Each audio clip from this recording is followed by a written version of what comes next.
सभी विद्यार्थियों को नमस्कार। मैं उमेश माथुर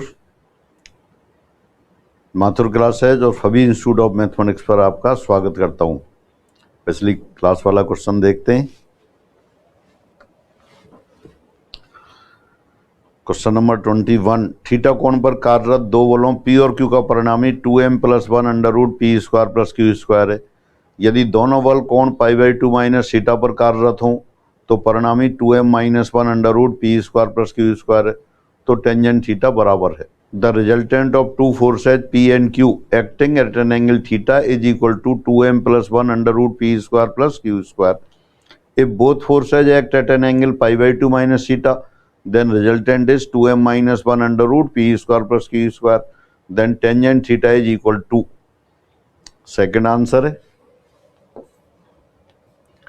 इस तरह के क्वेश्चन जो न्यूमेरिकल नहीं है एक बार सॉल्व कर लेते हैं स्टैटिक्स डायनेमिक्स में और आंसर सहित याद करते हैं।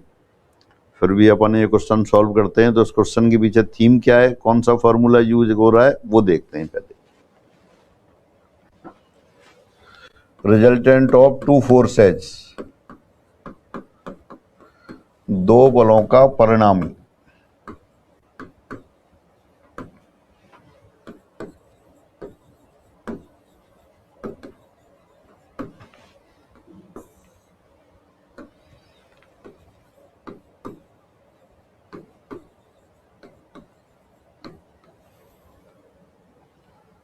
रिजल्टेंट ऑफ टू फोर्सेज,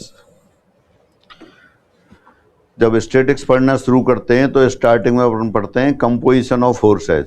उसमें दो बलों का और दो से अधिक बलों का परिणामी देखते हैं। तो स्टार्टिंग में दो बलों का परिणामी लेते हैं। फोर्सेज क्या है, वेक्टर्स हैं, तो जैसे वेक्टर्स का रिजल्टेंट लेते हैं उसी तरह इसका लेते हैं। तो यानी कि दो सदस्यों का योग त्रिभुज नियम से भी करते हैं, समांतर चतुर्भुज नियम से करते हैं। तो यहाँ समांतर चतुर्भुज नियम को काम में लेते हैं। मान लिया एक बल P है, दूसरा बल Q है और दोनों बलों को, बल तो ये और कहीं है लेकिन अपन ने एक ही पॉइंट से जाने वाले बलों के रूप में, सदस्यों के रूप में व्यक्त कर लिया है। तो ये समांतर चतुर्भुज बना लिया आपने। समांतर चतुर्भुज कैसे बना देंगे, OA CB पैरेललोग्राम लिया, समांतर चतुर्भुज लिया। जो साइड O है वो बल P को व्यक्त कर रही है, साइड OB है वो बल Q को व्यक्त कर रही है। यानी कि बल P की लंबाई OA की लंबाई के बराबर, बल Q की लंबाई OB की लंबाई के बराबर, P की दिशा O से A की ओर, Q की दिशा O से B की ओर। तो समांतर चतुर्भुज का नियम क्या कहता है, यदि समांतर चतुर्भुज की दो आसन्न भुजाओं से, दो एडजेसेंट साइड से दो सदिश, यहाँ बल है तो दो बल, दो बलों को मापांक और दिशा सहित व्यक्त किया गया हो तो उनका मुख्य विकर्ण उनके परिणामी को व्यक्त करता है। तो मुख्य विकर्ण कौन सा है, प्रिंसिपल डायगोनल, जो उनके पॉइंट ऑफ इंटरसेक्शन से जाता है वो R को व्यक्त कर रहा है। मान लिया P और Q के बीच में एंगल कितना है, अल्फा है, और परिणामी P की दिशा से जो एंगल बनाता है वो थीटा है। तो छोटी सी कैलकुलेशन से अपन इसको प्रूव कर सकते हैं, लेकिन अपन प्रूफ नहीं कर रहे हैं, सीधा सीधा लिख रहे हैं। यदि दो बल P और Q अल्फा कोण पर काम कर रहे हो तो उनका परिणामी रिजल्टेंट का मैग्नीट्यूड, मापांक किस तरह दिया जाता है, R बराबर √ P² + Q² + 2PQ cos of alpha. बहुत आसान प्रूफ है, यहाँ प्रूफ नहीं कर रहे हैं, सभी की कॉपी में प्रूफ किया हुआ है, सभी वीडियोज में किया हुआ है। तो क्या है, एक बिंदु पर दो बल P और Q एक दूसरे से अल्फा कोण बनाते हुए कार्य कर रहे हो तो उनके परिणामी का मापांक R बराबर √ P² + Q² + 2PQ cos of alpha. And परिणामी P की दिशा से जो कोण बनाता है थीटा, थीटा कैसे दिया जाता है, थीटा बराबर आता है tan inverse Q sin alpha upon P + Q cos of alpha. Again, if two forces P and Q acting at a point O at an angle alpha, then magnitude of their resultant is given by R equal to √ P² + Q² + 2PQ cos alpha, and direction of the resultant direction means the angle which the resultant makes with the direction of P theta is given by tan inverse Q sin alpha upon P plus Q cos alpha। और अगर ये angle इससे पूछ लिया गया होता कि Q से कितना एंगल बन रहा है, वो मान लिया आपने फाई है, तो जैसे P से एंगल निकाला है उसी तरह से Q से, P और Q को चेंज कर देते हैं, यानी कि Q से बनने वाला एंगल किसका, परिणामी Q से जो एंगल बनाता है tan इनवर्स, इसी फॉर्मूले को लिख दिया दोबारा, P और Q को आपस में इंटरचेंज कर दिया, तो P sine alpha upon Q plus P cos alpha, ये आ गया। तो ये रिजल्ट आपको याद रखना है। If two forces P and Q acting at a point O at an angle alpha, then their resultant is given by R equal to under root P square plus Q square plus 2P cos alpha. If resultant makes angle theta with the direction of P, then theta equal to tan inverse Q sin alpha upon P plus Q cos alpha। और अगर Q से बनने वाला angle लेना होगा तो P और Q को इसमें चेंज कर देंगे। Q से बनने वाला कौन, phi, phi equal to tan inverse P sine alpha upon Q plus P cos alpha. Special case है,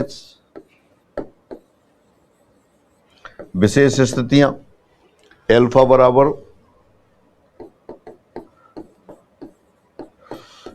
बराबर 0 डिग्री हो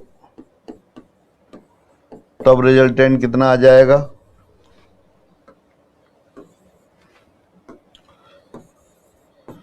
P प्लस Q।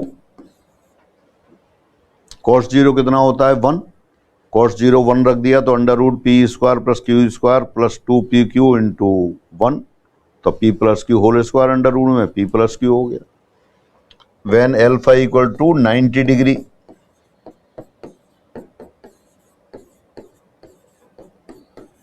तब R बराबर under root P square plus Q square, ये क्यों लिख दिया, cos अल्फा 0 हो गया, cos 90 0 होता है, और इस केस में थीटा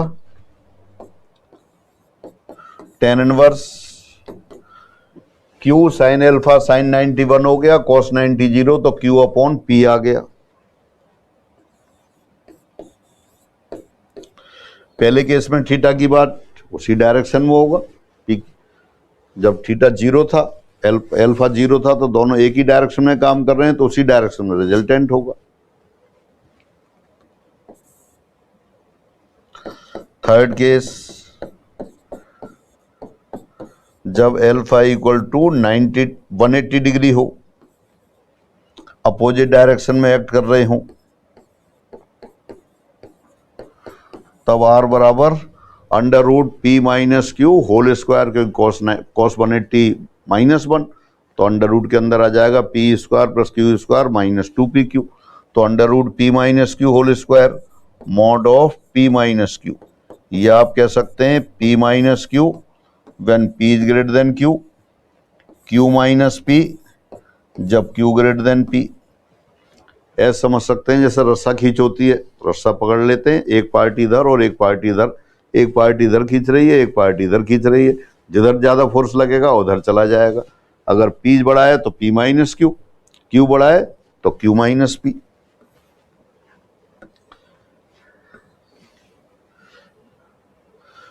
तो रिजल्टेंट आपने लिखा under root P square plus Q square plus 2PQ cos alpha, और उसके स्पेशल केस लिखे, अल्फा बराबर 0 होगा तब resultant P plus Q, alpha 90 degree होगा जब resultant under root P square plus Q square, और जब अल्फा 180 डिग्री होगा तो रिजल्टेंट बराबर mod of P minus Q। अगर P और Q बराबर हो जाए, फोर्थ,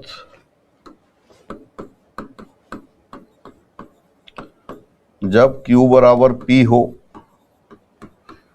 तब रिजल्टेंट R हो जाएगा under root P square plus P square plus 2P into P cos of alpha. Under root के अंदर P स्क्वायर 2P स्क्वायर हो गया, 2P स्क्वायर कॉमन लिया, 1 plus cos alpha, 1 plus cos alpha को half angle में change कर दिया, 2P square into 2 cos square alpha by 2, तो फाइनली R बराबर आ गया 2p cos अल्फा बाई 2। तो ये बहुत अच्छी तरह से याद रखना है, क्वेश्चन बनते हैं, एग्जाम में भी आते हैं। एक बिंदु पर दो बल P और P कार्य कर रहे हों तो उनका परिणामी कितना आएगा, 2p cos of alpha by 2। और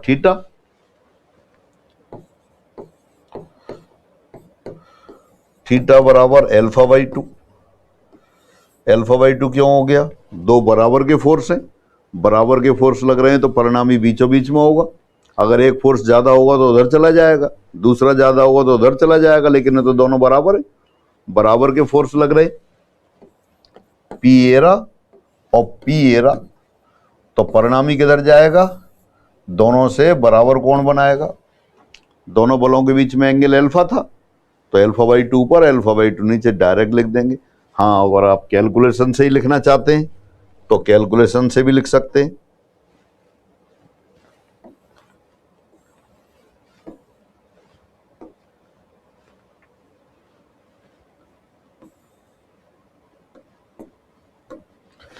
थीटा बराबर tan inverse Q sine alpha, Q की जगह P आ गया, upon P plus P cos alpha. Q और P दोनों बराबर हो गए तो Q के लिए P रख दिया, P कैंसिल हो गया, tan inverse sine alpha upon 1 plus cos alpha. ये फिर याद है आपको, tan अल्फा बाई 2 है तो tan अल्फा बाई 2 लिख देते हैं, tan inverse tan alpha by 2, तो ये अल्फा बाई 2 आ गया। उम्मीद है sine alpha upon 1 plus cos alpha tan alpha by 2 सभी को याद होगा, आपकी कॉपी में भी है, हमारी सीट में भी है। इस तरह के रिजल्ट जो बार बार यूज होते हैं, जितनी अच्छी तरह से रिजल्ट याद हैं उतने फास्ट आप ये ग्रेजुएशन वाले क्वेश्चन कर सकते हैं। हाँ, अगर आपको नहीं याद है तो सॉल्व कर देते हैं, लेकिन एक बार सॉल्व कर लिया फिर आप इसको याद करेंगे। हाफ एंगल में चेंज कर दिया, 2 sine alpha by 2 cos alpha by 2 upon 2 cos square alpha by 2, 2 से 2 कैंसिल, cos से cos cancel, tan alpha by 2 आ गया। छोटे छोटे रिजल्ट हैं और ये छोटे छोटे रिजल्ट सारे आपकी सीट में दे रखे हैं। अच्छा, ये बात हुई, फिर आता है maximum resultant, maximum and minimum resultant.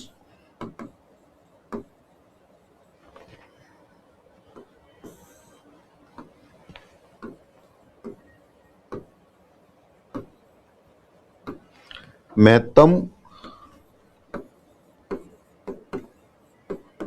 व न्यूनतम परिणामी।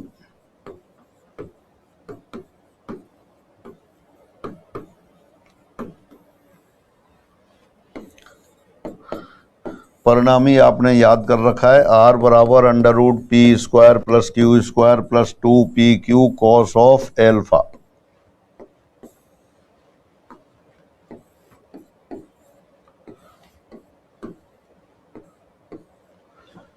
अब ये परिणामी मैक्सिमम कब होगा, जब cos एल्फा की वैल्यू मैक्सिमम होगी। P और Q तो फिक्स कर दिए, एल्फा आप चेंज कर सकते हैं। cos एल्फा की मैक्सिमम वैल्यू कितनी होती है, 1। कब होता है, जब एल्फा बराबर 0। तो यहीं से लिख देंगे R maximum P plus Q हो गया जब एल्फा बराबर 0 डिग्री हो। मिनिमम कब होगा, जब cos एल्फा की वैल्यू मिनिमम होगी। cos एल्फा की मिनिमम वैल्यू -1, तो R minimum P minus Q जब एल्फा 180 डिग्री और पी क्यू से बड़ा हो। अगर पी क्यू से बड़ा नहीं है तो क्यू माइनस पी लिख देंगे, बड़े में से छोटा घटा दिया, ये न्यूनतम परिणामी, दोनों को जोड़ दिया, ये अधिकतम परिणामी। तो ये आपके पास जो एक फॉर्मूला है स्टैटिक्स में, इस फॉर्मूले से निश्चित रूप से क्वेश्चन आता है, जो मैंने बता दिया 10 मिनट में, सारा आप उसी को याद कर लें और एक क्वेश्चन तो लगभग आता ही है। हाँ, आप पेपर दें और भाग्य ऐसा हो नहीं आए तो अलग बात है, अदरवाइज इस फॉर्मूले पे क्वेश्चन आता है। अब पहला जो क्वेश्चन किया था, पहला क्वेश्चन क्या था उसको करते हैं।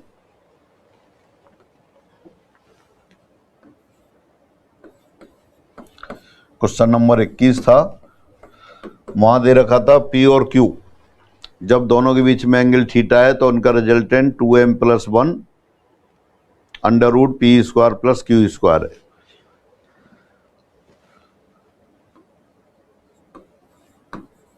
सूत्र r² बराबर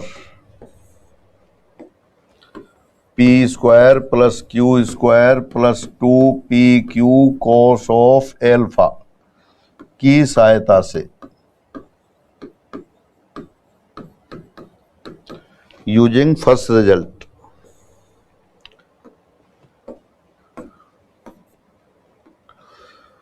हाँ, पहले केस में क्या था, P और Q दो बल थे, दोनों के बीच में एंगल थीटा था, परिणामी दे रखा था 2m + 1 √p² + q²। तो अपन फर्स्ट केस लिख देते हैं,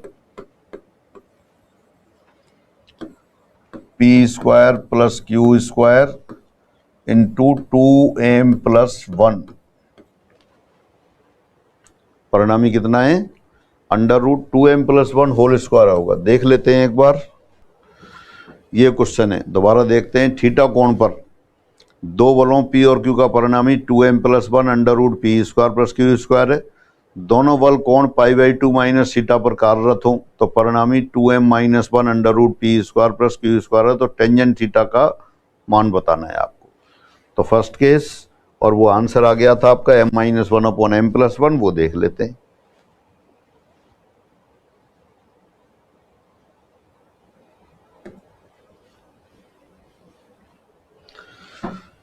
तो 2m + 1 whole square p² + q², ये r² के लिए आ गया। राइट साइड में p² + q² + 2pq cos of theta. p² + q² को लेफ्ट हैंड साइड में ले आते हैं, तो p² + q² कॉमन लिया, ब्रैकेट के अंदर आ गया 2m + 1 होल स्क्वायर - 1, और राइट साइड में आ गया 2pq cos of theta. Second case में थीटा की जगह 90 - थीटा हो गया, और रिजल्टेंट क्या हो गया फिर, p² + q² अंडर रूट में इंटू 2m - 1। तो यहाँ सेकंड केस लिख देते हैं डायरेक्ट।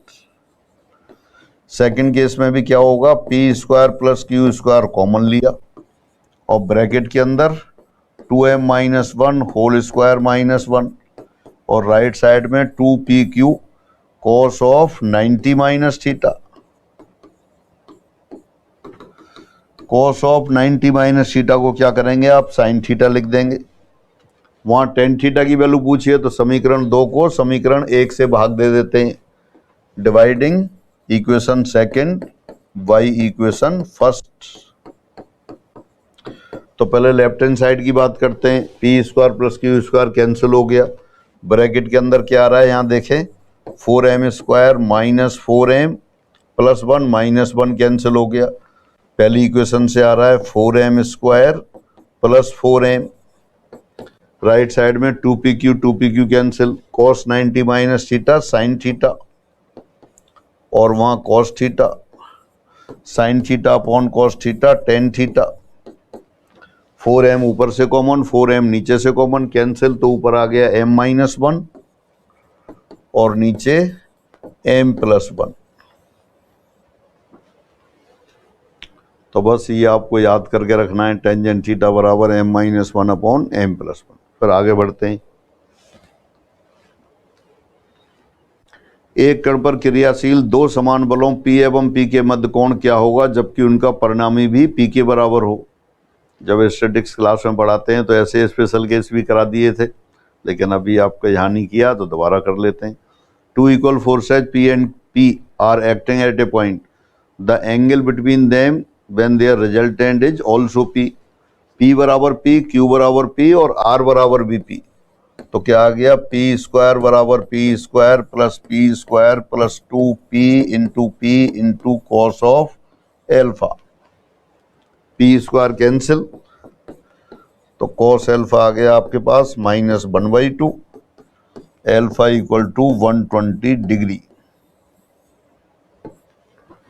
बेहद आसान क्वेश्चन, रिजल्टेंट भी P, बल भी P, दूसरा बल भी P, तो रिजल्टेंट वाले फॉर्मूले में सबकी जगह P लिख दिया, Q के लिए भी P लिख दिया, R के लिए भी P लिख दिया, छोटी सी calculation, alpha equal to 120 degree.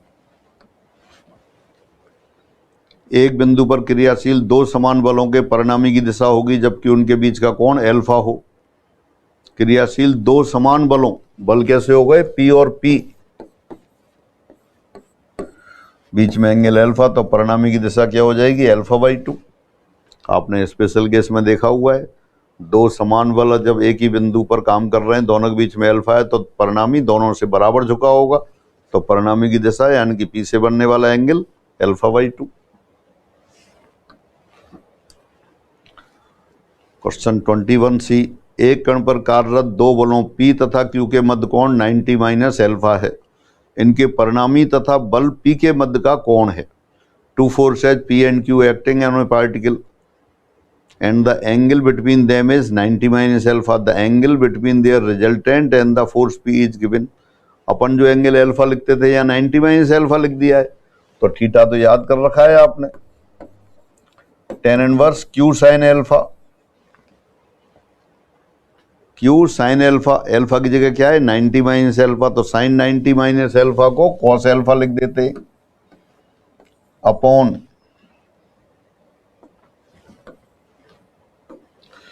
P plus Q cos of 90 minus alpha, cos 90 minus alpha sin alpha. तो ये आ गया, कौन सा आंसर आ गया?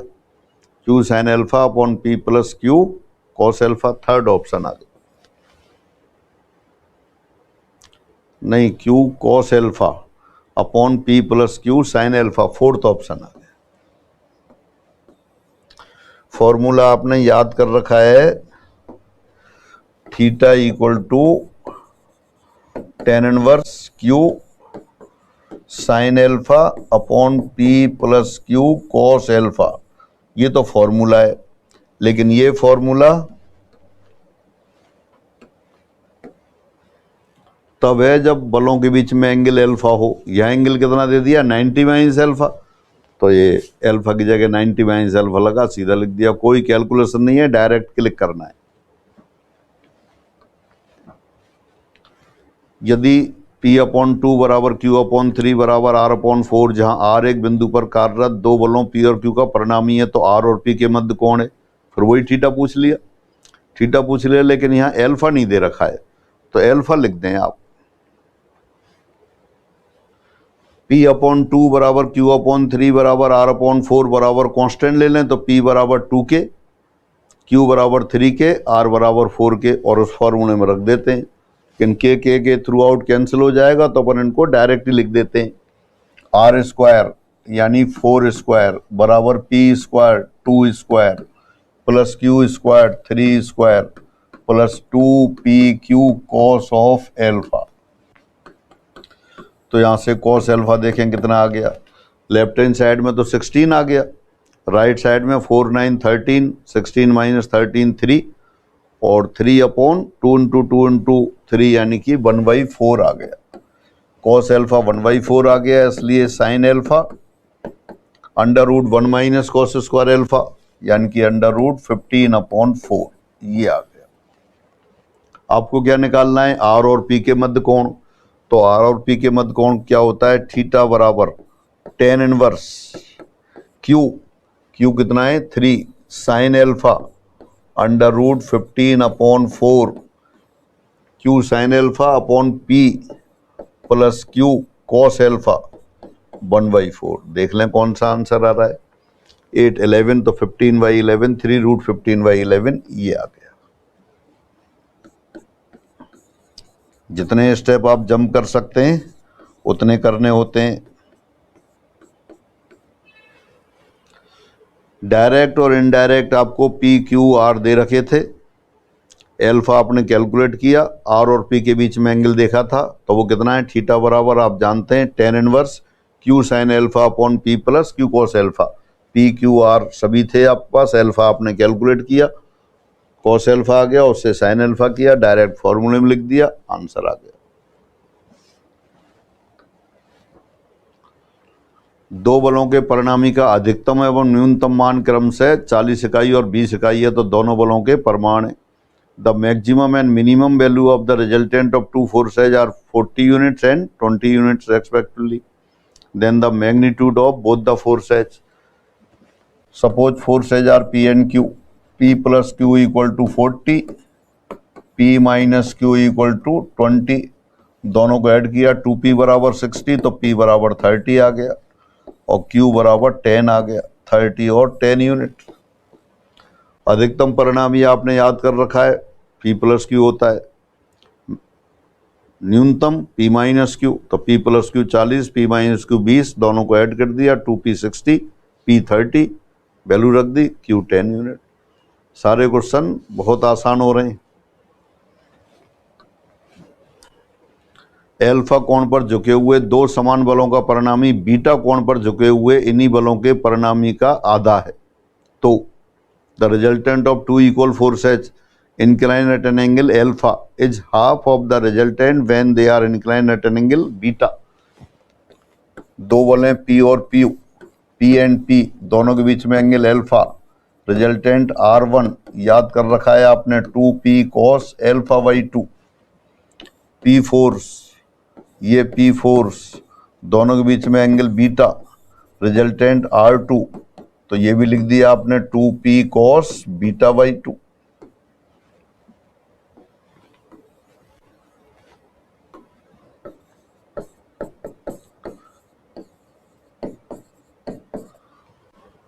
क्वेश्चन कह रहा है R1 equal to 2 times R2, दुगना है। Resultant of two equal forces inclined at angle alpha is half of the resultant they are inclined at angle beta, ये आधा है। R/2 बराबर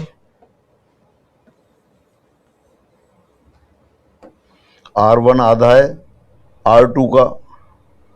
जैसे R1 4 है, 2 है, तो यहाँ पर अपने पास क्या कर देंगे, 2 इंटू R1 बराबर R2 हो गया। आधे में गुणा करेंगे तभी बराबर आएगा, तो आपने लिख दिया 2 into 2P cos alpha by 2 बराबर 2P cos beta by 2। 2P cancel हो गया, यानी कि 2 cos अल्फा बाई 2 बराबर cos बीटा बाई 2 आ गया। सेकंड ऑप्शन आ गया। दो बराबर के बल हैं तो उनका परिणामी आपने याद कर रखा है। P और P अल्फा कोण पर कार्य कर रहे हो तो उनका resultant 2P cos alpha by 2 होता है। इसी कॉन्सेप्ट को लगाया, बीटा एंगल पर काम कर रहे होंगे तो resultant 2P cos beta by 2। R1 R2 का आधा है, रख दिया, 2 cos अल्फा बाई 2 बराबर cos बीटा बाई 2 आ गया। बहुत कम फॉर्मूले हैं, उन्हीं पे आधारित क्वेश्चन बार बार आ रहे हैं। दो बलों P व Q का परिणामी R है। यदि P को इस प्रकार बढ़ाया जाए कि नया परिणामी R व P के मध्य कोण को दो बराबर भागों में बांटता है तो बल P में वृद्धि है।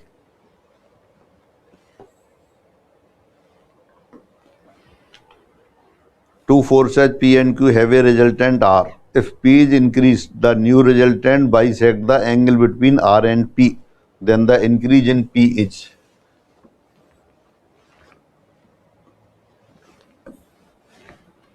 दो फोर्स लेते हैं अपन,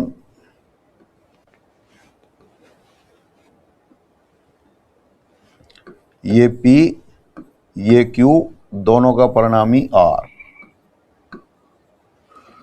अब P को बढ़ा दिया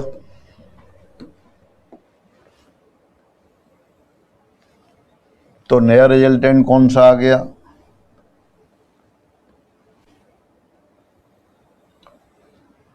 न्यू रिजल्टेंट R1।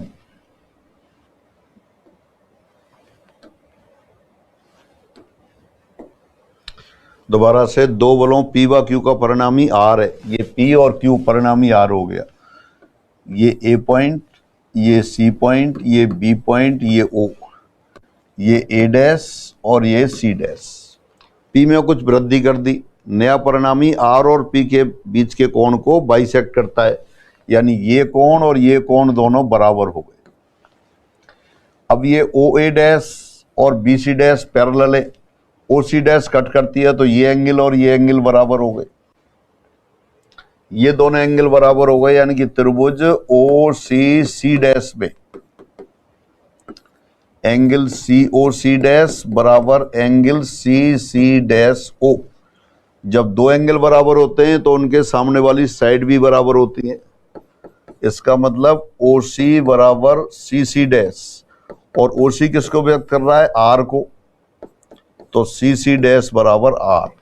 यानी ये डिस्टेंस कितनी हो गई? ये डिस्टेंस क्या है? ये आर को व्यक्त करेगा, तो ये जो आपने बढ़ाया था ये भी आर हो गया। तो देयरफॉर पी में वृद्धि, इंक्रीज इन पी आर है। पी में वृद्धि की, इस तरह से वृद्धि की क्या उनका जो नया परिणामी है वो पी और आर के बीच के कोण को समद्विभाजित कर रहा था। तो इसलिए जो सी सी डैश आया, सी सी डैश और ओ सी बराबर हो गए। ओ सी आर के बराबर है तो सी सी डैश आर हो गया, सी सी डैश आर हो गया तो ए डैश आर हो गया। तो इसका मतलब पी में कितनी वृद्धि की है? आर के बराबर। ये भी रिजल्ट याद करने का है, एक बार आपने सॉल्व कर लिया। थीटा कोण पर कार्यरत दो बलों पी और क्यू का परिणामी √21 P square plus Q square हो। यदि वे 90 माइनस थीटा कोण पर कार्य कर रहे हों तो परिणामी 19 √ P square plus Q square है। 21 को लिख सकते हैं आप 10 × 2 + 1, और 19 को लिख सकते हैं 10 × 2 - 1।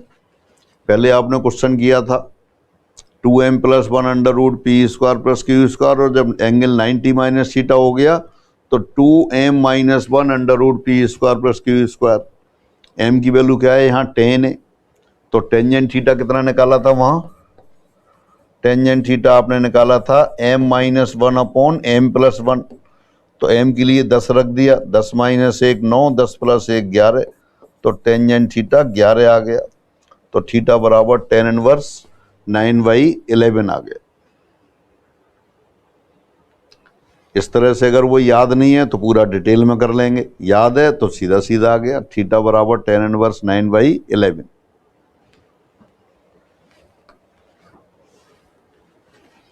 किसी पिंड पर कार्यरत दो बल P तथा 2P एक दूसरे के साथ 120 डिग्री का कोण बनाते हैं, तो उनका परिणामी बल P के साथ कितना कोण बनाएगा? याद कर रखा है आपने। थीटा बराबर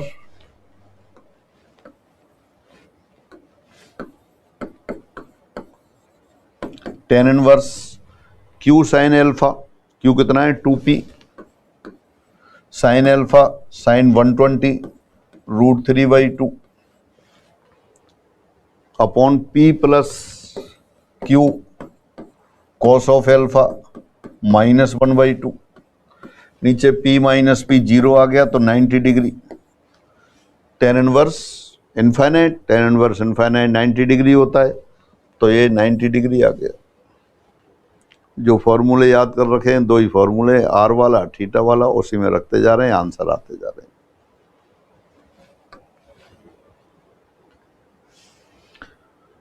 दो बल P और Q अल्फा कोण पर झुके हुए एक बिंदु पर कार्यरत हैं। यदि P को दोगुना किया जाता है, Q को 10 न्यूटन बढ़ाया जाता है तो परिणामी की दिशा समान रहती है। तो दूसरा बल Q है, परिणामी की दिशा समान रहती है। P और Q अल्फा कोण पर झुके हुए हैं, तो पहले केस में टेंजेंट थीटा कितना आ गया?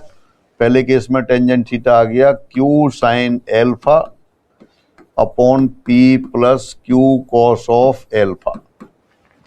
सेकंड केस में क्या किया? P को दोगुना किया, P की जगह 2P, और Q को 10 न्यूटन बढ़ा दिया, Q की जगह Q + 10। तो यहां लिख देते हैं Q को, तो लिख कर देते हैं Q + 10 sin अल्फा, P की जगह 2P,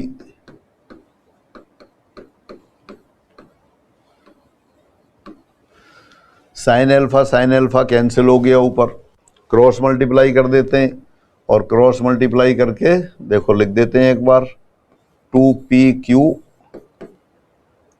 + Q square + 10Q cos alpha. sin alpha cancel हो गया, Q से क्रॉस मल्टीप्लाई कर दिया तो कितना आ गया? 2PQ Q + 10 × Q cos alpha. और इस साइड में किया P + Q, तो पहले Q से मल्टीप्लाई कर देते हैं, Q + 10 है वहां, तो आ जाएगा P Q plus 10p plus Q P plus 10p, फिर करेंगे आप Q into Q, Q square cos alpha plus 10q cos alpha. तो देखें क्या क्या कैंसिल हो रहा है, 2pq pq, एक pq बचा, क्यू स्क्वायर कॉस एल्फा इससे कैंसिल हो गया, 10q कॉस एल्फा इससे कैंसिल हो गया, और राइट साइड में बचा 10p, यानी q बराबर 10 न्यूटन आ गया। q बराबर 10 न्यूटन फोर्थ आंसर आ गया। दोनों केस में टेंजेंट थीटा सेम था, टेंजेंट थीटा सेम लिखा, दोनों को इक्वल कर दिया, अपने आप q बराबर 10 न्यूटन आ गया। दो बलों का अधिकतम परिणामी 4 न्यूटन है। मान लिया बल P और Q है, तो P प्लस Q बराबर 4 आ गया। यदि वे 90 डिग्री पर कार्य करते हैं तो परिणामी 3 न्यूटन है। Under root P square plus Q square, ये 3 है, तो P square plus Q square बराबर 9 आ गया। पी प्लस क्यू दे रखा है, P square plus Q square आपने कैलकुलेट कर लिया। तो अब पूछा है इनमें से एक बल है, तो के का मान पूछा है आपसे, तो एक बल आसानी से निकाल सकते हैं। अब यहाँ से स्क्वायर कर देते हैं, स्क्वायर करेंगे तो P square plus Q square 9 लिख दिया, 2pq बराबर 16 आ गया। तो 2pq बराबर आ गया 16 माइनस 9 यानी कि 7। तो therefore p minus Q, P square plus P minus Q whole square, P square plus Q square 9 minus 2pq 7, यानी कि p माइनस क्यू बराबर √2। तो p प्लस क्यू 4 प्लस 2 √2, तो ये आ गया आपके पास 2 प्लस 1/√2। दोनों को सॉल्व कर लें। p प्लस क्यू 4 दे रखा है, p माइनस क्यू, तो 2p बराबर आ गया 4 प्लस √2, 2 से डिवाइड किया 2 प्लस 1/√2, यानी सिंपली p प्लस क्यू दे रखा था और p square plus Q square दो की वैल्यू दे रखी थी, दोनों को सॉल्व करके एक वैल्यू निकालनी थी, p आ गया, q भी आ जाएगा। एक वर्ग की भुजाओं के अनुदिश क्रमवार 4 बल P, 2P, 3P और 4P क्रियाशील हैं, उनके परिणामी का परिमाण बराबर है। 4 फोर्सेज हैं, वर्ग की 4 भुजाओं पर काम कर रहे हैं, P, 2P, 3P, 4P। दोबारा पढ़ लेते हैं। 4 forces P, 2P, 3P, 4P are acting along the sides of a square taken in order. The magnitude of their resultant, P right side में, 3P इस साइड में, तो दोनों का इक्वल 2P हो गया। 2P ऊपर, 4P नीचे, तो 2P नीचे हो गया। यानी कि ये चारों बल इन दो बलों के बराबर हो गए जो 90 डिग्री पर काम कर रहे हैं, और इनका परिणामी तो आप जानते हैं, under root 2P square plus 2P square, यानी 2√2p न्यूटन आ गया। बल तो 4 दे रखे थे, लेकिन आपने 2 बल में कन्वर्ट कर लिया। P राइट साइड में, 3P लेफ्ट में, तो दोनों का परिणामी 2P लेफ्ट में आ गया। 4P नीचे, 2P ऊपर, तो नीचे दोनों का परिणामी 2P आ गया। दो बल एक दूसरे को 90 डिग्री पर काम, एक दूसरे के मतलब एक साथ 90 डिग्री पर काम कर रहे हैं, तो उनका परिणामी under root P square plus Q square, तो यहाँ लिख दिया 2√2p आ गया।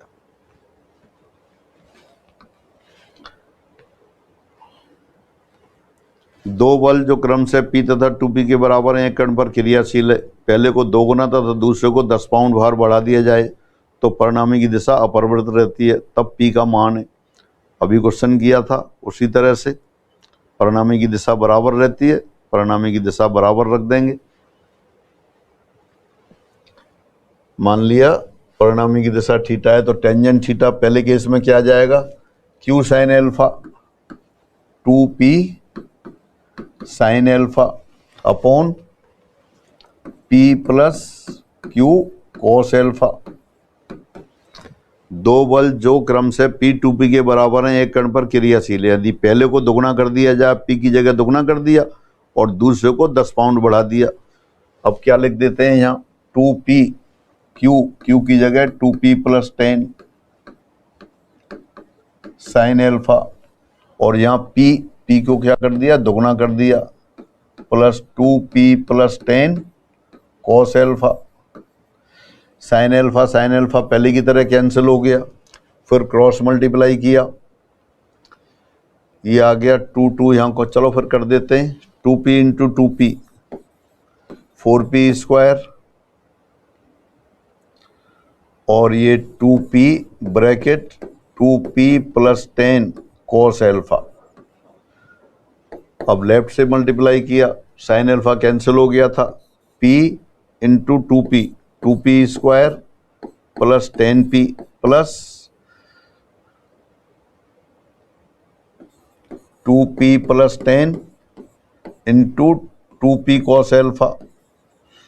तो 2p कॉस एल्फा वाली टर्म कैंसिल हो गई, 2p स्क्वायर बराबर 10p आ गया, p बराबर 5 पाउंड आ गया।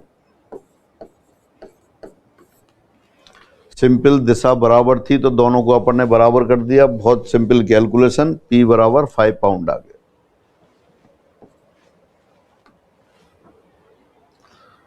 अब ये आपके लिए होमवर्क है, इंटीग्रल कैलकुलस का हो गया, integration of x to the power a upon a to the power x dx limit 0 to infinite when a greater than 1 is equal to. तो ये आप होमवर्क है आपके लिए, सॉल्व करेंगे, आंसर फिर उसी तरह मैसेज कर देंगे और फिर अगली क्लास में अपन डिस्कस करेंगे। तो आज की क्लास में इतना रखते हैं, सभी को नमस्कार।